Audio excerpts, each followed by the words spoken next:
हर हर महादेव, हर घर महादेव, घर घर महादेव। জয় শিবধাম। নমস্কার, আমি প্রণব সর্দার, শিবধামের একজন একনিষ্ঠ ভক্ত। ভিডিওর শুরুতেই শিবধামের সকল ভক্তগণ শিষ্যগণকে শিবধামের তরফ থেকে অনেক অনেক আশীর্বাদ। সকলে সুস্থ থাকুন, ভালো থাকুন এবং এইভাবেই জুড়ে থাকুন। এর ফলে শিবধামের কৃপা দৃষ্টি আরও আপনাদের উপর পড়বে এবং বাস্তবিক জীবনে আপনারা সুখ শান্তি লাভ করতে পারবেন।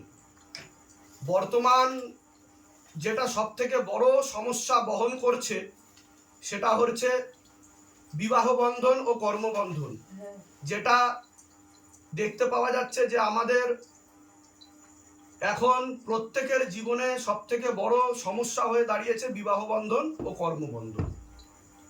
এবার আমি একটা কথাই বলবো যে বিবাহটাও কিন্তু একটা কর্মের মধ্যে পড়ছে। কর্ম কি? কর্ম হচ্ছে যখন আমরা কোনো চিন্তা ভাবনা করছি সেটাও কিন্তু আমাদের কর্মের মধ্যেই ধরা হচ্ছে। গৌতম বুদ্ধ কি বলেছেন? What you think you become. মানে আপনি যদি মনে করেন আপনি রাজা তাহলে আপনি রাজা, যদি নিজেকে আপনি মনে করেন ভূতপ্রেত তাহলে আপনি ভূতপ্রেত। অর্থাৎ আপনার মধ্যেই ভগবান লুকিয়ে আছে, আপনার মধ্যেই শয়তান লুকিয়ে আছে, তাকে জাগিয়ে তুলতে হবে। তো আমরা যখনই চিন্তন করছি তখনই কিন্তু আমাদের শরীরের মধ্যে একটা এনার্জি ফিল্ড তৈরি হচ্ছে, ভাইব্রেশন তৈরি হচ্ছে। এই যে থট কারেন্ট, যখন একজন আরেকজনের সাথে এক ছাদের তলায় থাকে তাহলে একজনের গ্রহের প্রভাব আরেকজনের উপর পড়ছে, আরেকজনের গ্রহের প্রভাব কিন্তু আরেকজনের উপর পড়ছে, তাই নয় কি? তার কারণ হচ্ছে যেমন তুমি একরকম চিন্তা ভাবনা করো, আমি আরেক রকম চিন্তা ভাবনা করি, তোমার থেকে একরকম ভাইব্রেশন থট কারেন্ট উৎপন্ন হচ্ছে, আমার থেকে একরকম থট কারেন্ট ভাইব্রেশন এনার্জি উৎপন্ন হচ্ছে, আমার থট কারেন্ট ভাইব্রেশন তোমার উপর পড়ছে, তোমারটা আবার আমার উপর পড়ছে। এর ফলে যার প্রভাব ও প্রয়োগ বেশি তা কিন্তু প্রভাবিত করবে এবং প্রয়োগ দেবে একে অপরের জীবনে। অতএব আমাদের 10টা বন্ধু থাকে, কিন্তু 10টা বন্ধুই কিন্তু ফেভারিট ফ্রেন্ড হয় না বা প্রিয় বন্ধু হয় না। তার কারণটা কি? তার মানেটা কি? যে তার সাথে আমার মনের অনেক মিল আছে। মনের মিল কি করে হলো? কারণ তার চিন্তা ভাবনা ও আমার চিন্তা ভাবনা কিন্তু সিমিলারিটিজ রয়েছে, তাই নয় কি? তার কারণ হচ্ছে তার গ্রহের সাথে, তার নক্ষত্রের সাথে, তার তারাগণের সাথে আমার কিন্তু অনেক মিল রয়েছে। সে কারণে আমাদের মধ্যে বাস্তবিক জীবনে এতগুলো মিল বা সামঞ্জস্য দেখতে পাওয়া যাচ্ছে। অতএব যখন আমরা বিবাহ করব তো আমাদের দেখে শুনে বিবাহ করা উচিত। ভুল পথে গেলে ফুল পাওয়া যায় না। অতএব এটা কোনো ছেলে খেলা বা মেয়ে খেলা নয়। এখন বাস্তবিক জীবনে দেখতে পাওয়া যাচ্ছে যেটা ছেলে খেলা বা মেয়ে খেলা হয়ে উঠছে। কারণ একাধিক বিবাহের যোগ, একাধিক লিগাল কেসের যোগ, একাধিক অসামঞ্জস্য, মতবিরোধ, কলহ, ঝগড়া, ঝামেলা, অশান্তি, বিবাদের যোগ। তো এগুলো আমাদের বাস্তবিক জীবনে কিন্তু আমরা শারীরিক ও মানসিকভাবেও সুস্থ থাকতে পারি না। আর দ্বিতীয় কথা হচ্ছে মানুষ একে সন্তুষ্ট নয়, অর্থাৎ যে ধীর নয়, যে স্থির নয়, সে কিন্তু জীবনে কোনোদিনও স্যাটিসফাইড হতে পারে না, জীবনে কোনোদিনও বাস্তবিক শান্তিকে লাভ করতে পারে না। কারণ তার এক্সপেকটেশন, তার চাহিদা কিন্তু সবসময় থেকেই যায়। অতএব ভগবান শ্রীকৃষ্ণ ভগবদ্গীতায়, ভগবান শ্রীকৃষ্ণ ভগবদ্গীতায় কুন্তিপুত্র অর্জুনকে কি বলেছে? হে কুন্তিপুত্র অর্জুন, সেই আমার প্রিয় ভক্ত যে অত্যন্ত দুঃখে ভেঙে পড়ে না কান্নায় এবং অত্যন্ত আনন্দে খুব বেশি পুলকিত হয় না, যে সব সমস্যার মধ্যেও নিজেকে ধীর ও স্থির রাখার চেষ্টা করে। যেমন ভাবে ঋতু পরিবর্তন হয়, সিজন চেঞ্জেস ঘটে, গ্রীষ্ম, বর্ষা, শরৎ, হেমন্ত, শীত, বসন্ত, ঠিক সেরকম ভাবে আমাদের পরিবর্তন ঘটতে থাকে, কিন্তু আমরা যদি একাগ্র চিত্তে ধীর ও স্থির থাকি তাহলে কিন্তু বাস্তবিক জীবনে আমরা সুখ লাভ করতে পারবো। এবার বলি যে এতগুলো কথা আমি কেন বললাম। তার কারণ হচ্ছে আমরা হচ্ছে সনাতনী হিন্দু। আমাদের পরম্পরা শেখায় না যে একাধিক নারী সঙ্গ বা একাধিক পুরুষ সঙ্গ, যা বর্তমানে অত্যন্ত সহজ সরল সাধারণ স্বাভাবিক জীবন যাপনের মতো হচ্ছে, কিন্তু বাস্তবিক জীবনে কি তারা আদৌ সুখী আছে? কাম, ক্রোধ, লোভ, মোহ, অহংকার, এটা হচ্ছে নরকের 5টা দরজা। এই দরজার মাধ্যমে কিন্তু আমাদের পতন ঘটে। আমরা কোনোদিনও ঈশ্বর প্রাপ্তি হয় না। আমরা কি হই? নরকে চলে যাই, অর্থাৎ শয়তান জেগে ওঠে। আমাদের 3টে গুণ আছে, সতগুণ, রজগুণ ও তমগুণ। তো আমাদের মধ্যে লড়াই চলে, ভালো ও খারাপের লড়াই। তো আমি যদি মেনে নিই যে ভগবান ঈশ্বর বলে কিছু নেই, তাহলে বিজ্ঞান কি বলে? প্রত্যেক ক্রিয়ার সমান ও বিপরীত প্রতিক্রিয়া আছে। তুমি যদি ভালো করো তাহলে তোমার ভালো হবে, তুমি যদি খারাপ করো তোমার খারাপই হবে। অতএব ভগবান শ্রীকৃষ্ণ বলছে, হে অর্জুন, আমি ভগবান, কিন্তু যেহেতু সব ভক্তরা আমায় ফলো করছে, আমি কিন্তু প্রত্যেক দিন, প্রতিনিয়ত, প্রতি মুহূর্ত কর্মে লিপ্ত থাকি, আর সুকর্মে লিপ্ত থাকি। কর্ম আবার কয়েক প্রকারের আছে, সুকর্ম, কুকর্ম, অকর্ম, বিকর্ম। প্রকার ভেদটা পরে বলবো, অনেক ডেপথ হয়ে যাবে, ভিডিও অনেক বড় হয়ে যাবে, ওইদিকে আমি যাচ্ছি না। হে অর্জুন, আমি যদি কোনো ভুল করি তাহলে এই বিশ্ব ব্রহ্মাণ্ড নষ্ট হয়ে যাবে, কারণ সবাই আমাকে ফলো করে। সুতরাং আমি তোমার সাথে দাঁড়িয়ে আছি, তোমাকে কর্মযজ্ঞে লিপ্ত হতে হবে। আর কর্মযজ্ঞের থেকে বড় কোনো যজ্ঞ নেই এই বিশ্ব ব্রহ্মাণ্ডে। অতএব তুমি ধীর হয়ে, স্থির হয়ে, একাগ্র চিত্তে নিজের মনকে আমার দিকে লাগাও। এই যে কাম, ক্রোধ, লোভ, মোহ, অহংকারের কথা বললাম, এটা আবার আমাদের পঞ্চ ইন্দ্রিয়র সাথে কানেক্টেড। আমরা ইন্দ্রিয় আসক্ত হয়ে পড়ি, আমাদের মনের মধ্যে অযাচিত ইচ্ছা আসে। ইচ্ছা থাকলেই যে তাকে পালন করতে হবে সেটা নয়, আমাদের জানতে হবে কোনটা ভুল কোনটা ঠিক। কারণ একটা কুকুর, ছাগল, বিড়ালের সাথেও কিন্তু তখন আমাদের কোনো পার্থক্য থাকবে না। কারণ একটা কুকুর, বিড়াল, ছাগলও কিন্তু বংশবৃদ্ধি করে, সেক্স করে, তাই নয় কি? তারাও খায়, তারাও ঘুমোয়, তারাও জীবন ধারণের জন্য লড়াই করে। তাহলে পার্থক্যটা কি? আমাদের উন্নত মস্তিষ্ক, আমরা বিচার বুদ্ধি সম্পন্ন মানুষ। মানুষের অর্থ হচ্ছে যার মান আছে, আর হুঁশ আছে, যে অপমানেও ছোট হয় না, যে সম্মানেও নিজের বুক ফুলিয়ে বীরত্ব প্রকাশ করে না, সেই সব থেকে বড় ভক্ত। যে মাটি আর সোনার মধ্যে পার্থক্য খোঁজে না, সেই হচ্ছে সব থেকে বড় ভক্ত। অতএব তোমার জীবন সঙ্গী যেই হোক না কেন, তোমার জীবন সঙ্গিনী যেই হোক না কেন, তুমি একে বিরাজমান থাকো। সে যদি আমাকে ভালো নাও বাসে, তাহলে সেটা বুঝে নিতে হবে আমার অন্য কোনো কর্মের ফলের কারণে এটা হচ্ছে, এবং ঈশ্বর প্রভুজি আমার পরীক্ষা নিচ্ছে, আমি তো তাকেই ভালোবাসবো, তা ব্যতীত আমি কাউকে ভালোবাসবো না। এটাই সমর্পণ, এটাই সংকল্প, এটাই ভালোবাসার আসল প্রতিজ্ঞার লক্ষণ, তাই নয় কি? তো আমাদের বুঝতে হবে, আমাদের সুখী হতে গেলে আমাদের মনকে ধীর করতে হবে, স্থির করতে হবে, না হলে আমরা কোনোদিনও বাস্তবিক জীবনে সুখ শান্তি লাভ করতে পারবো না। আর ঈশ্বরকে পাওয়া তো অনেক দূরের কথা, যে নিজেকে বুঝতে পারে না, সে ঈশ্বরকে বুঝবে কি করে? আগে তো আমি আত্মাকে জানবো, তারপর তো পরমাত্মাকে জানবো, তাই নয় কি? তা আমরা সবসময় সুকর্মে লিপ্ত থাকবো। সংসারে সুখী হতে গেলে দোষ দেখো নিজের, এটা আমার কথা নয়, এটা মা শারদার কথা। অতএব দোষ যারই থাকুক না কেন, তো আমরা বলতে পারি কোনটা ঠিক বা কোনটা ভুল, কিন্তু তার মানে এই নয় যে আমরা আর্গুমেন্টে যাব, তর্ক করব। জীবনে তর্ক করে কেউ কোনোদিনও বড় হতে পারেনি।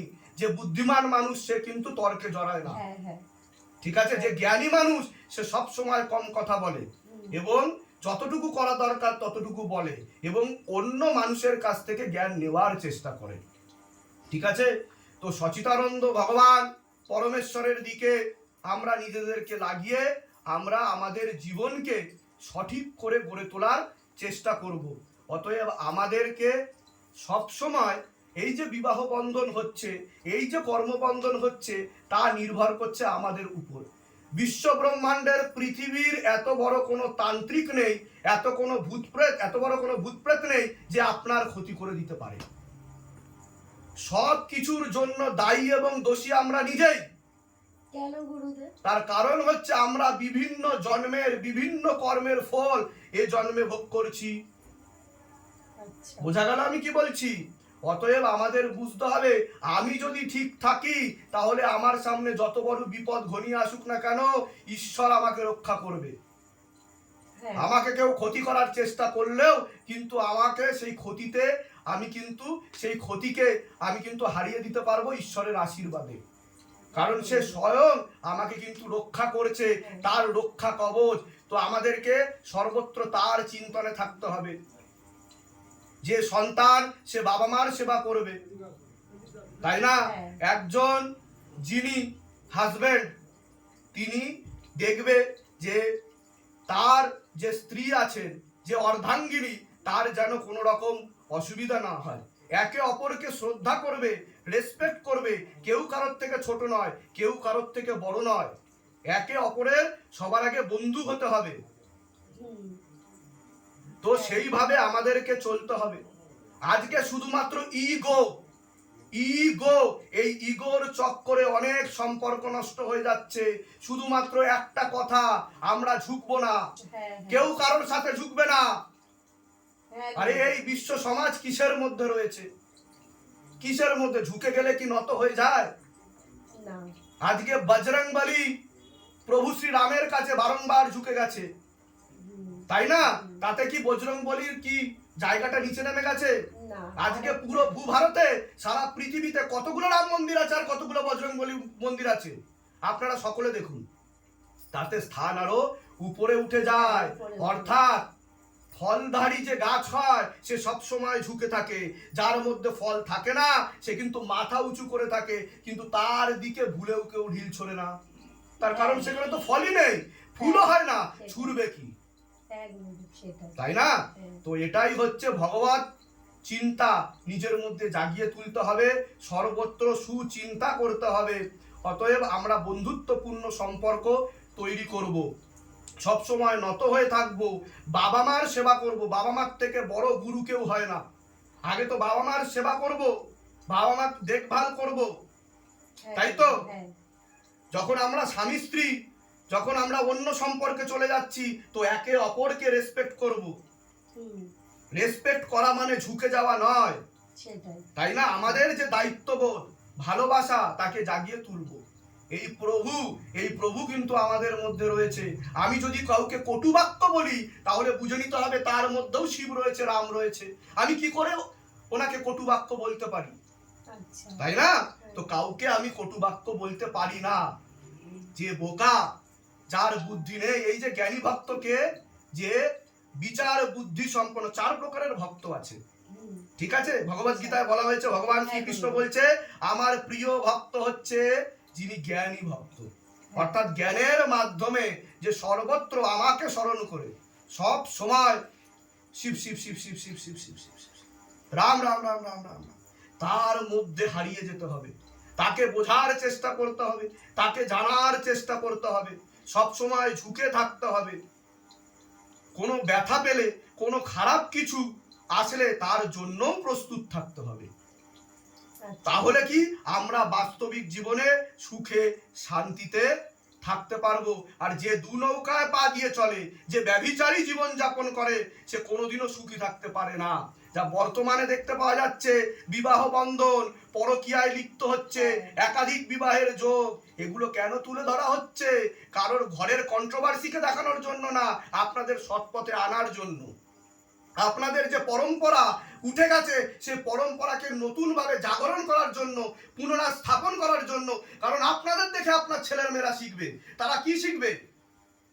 এগুলো আমাদের কালচার নয়, আজকে আপনারা দেখুন বিদেশে যারা রয়েছে তারা আমাদের কালচারকে একসেপ্ট করছে, গ্রহণ করছে, কারণ তারা বাস্তবিক জীবনের সুখ ও শান্তিকে উপলব্ধি করার ক্ষমতা তৈরি করছে।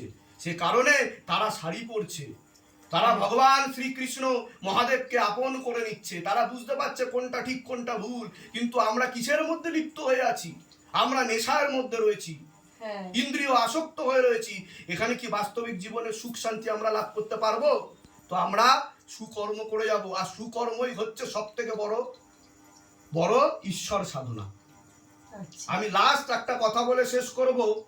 অর্জুন যখন কিছুই বুঝে উঠতে পারছিলেন না, ভগবান শ্রীকৃষ্ণকে ভগবত গীতাতে জিজ্ঞাসা করেছে, হে ভগবান শ্রীকৃষ্ণ, আমি তো কিছুই বুঝে উঠতে পারছি না, আমি তো ভয়ভীত হয়ে যাচ্ছি আপনার কথা শুনে। আমি এতদিন ধরে আপনার সাথে বন্ধুর মতো মিশেছি, হয়তো অনেক ভুল করে ফেলেছি, অজান্তে হয়তো আপনার এই স্বর্ণ গাত্রে আমার চরণ স্পর্শ হয়ে গেছে, আমাকে ক্ষমা করবেন। আমি বুঝতে পারছি না ভক্তি করা বড় না কর্ম করা বড়, অর্থাৎ ভক্তিযোগ বড় না কর্মযোগ বড়। তা তখন ভগবান শ্রীকৃষ্ণ অর্জুনকে কি বলছে, হে কুন্তি পুত্র অর্জুন, ভক্তিও বড় কর্মও বড়, কিন্তু যদি দুটোর মধ্যে আমাকে একটি বলতে বলা হয় তাহলে আমি বলবো ভক্তির থেকেও কর্ম বড়। তুমি যদি আমার নাম নাও নাও, তুমি যদি সর্বত্র সুকর্মে লিপ্ত থাকো, ভালো কাজে লিপ্ত থাকো, তুমি জানবে তোমার মধ্যে আমি সব সময় জেগে থাকবো। স্বয়ং কৃষ্ণ তোমার মধ্যে বিরাজমান হবে, স্বয়ং শিব ব্রহ্মা তোমার মধ্যে বিরাজমান হবে। কারণ বিশ্ব ব্রহ্মাণ্ডের প্রতিটি কারণ, যে সব কারণের কারণ, তা তোমার মধ্যে জেগে উঠবে। কোনো কিছুই কারণ ছাড়া হয় না, ঠিক আছে? সুতরাং সব থেকে বড় হচ্ছে কর্মযোগ, ভক্তির থেকেও বড় কর্মযোগ। তো সুকর্মে যে লিপ্ত থাকে সে কিন্তু আরো ঊর্ধ্বে থাকে। কিন্তু আমি তোমাকে বলবো, যদি কর্ম করতেই হয় তাহলে ভক্তিযুক্ত কর্ম করো, যে কর্মের মধ্যে ভক্তি রয়েছে, যা শিবধাম করছে প্রতিনিয়ত, তাই না? নামও শোনাচ্ছে, সেবাও দিচ্ছে, তার ফলে মানুষের মধ্যে আত্মসাক্ষাৎকার ঘটছে, সেলফ রিয়েলাইজেশন, নিজেকে নিজে বোঝার ক্ষমতা। সেলফ রিয়েল আই মানে আমাদের মধ্যে যে সত্যিকারের আমি আছি তাকে জানা ও বোঝার চেষ্টা। আশা করছি সবাই বুঝতে পারলেন আমি কি বলতে চেয়েছি। তো আমাদেরকে এইভাবেই এগোতে হবে, আর আমাদের পরম্পরাকে আমরা যেন হারিয়ে না ফেলি, তার জন্য আমাদেরকে দেখেই কিন্তু ছোটরা শিখবে। আমাদেরকে দেখে তাদের সাথে আমাদের নম্র আচরণ, ভদ্র আচরণ, ভালো আচরণ এগুলো করতে হবে। এর ফলে কি আমরা বাস্তবিক জীবনে সুখে শান্তিতে থাকতে পারবো, স্বামীর সাথে স্ত্রী ভালো থাকতে পারবে, স্ত্রীর সাথে স্বামী ভালো থাকতে পারবে, একে অপরের পরিপূরক হতে পারবে, এবং আমাদের কর্মজীবন অনেক ভালো হবে। এবং ঈশ্বরে যদি আমরা মন লাগাই তাহলে কিন্তু আমরা ভয় নাশ হয়ে যাব, মৃত্যু ভয় বিনাশক, তাই না? ভগবান মৃত্যু ভয়কে বিনাশ করে দেয়, কারোর মৃত্যু নেই, আমরা কেবলমাত্র জন্ম মৃত্যুর চক্করে রয়েছি। জয় শিবধাম, সকলে ভালো থাকুন, অনেক আশীর্বাদ ধামে। জয় শিব।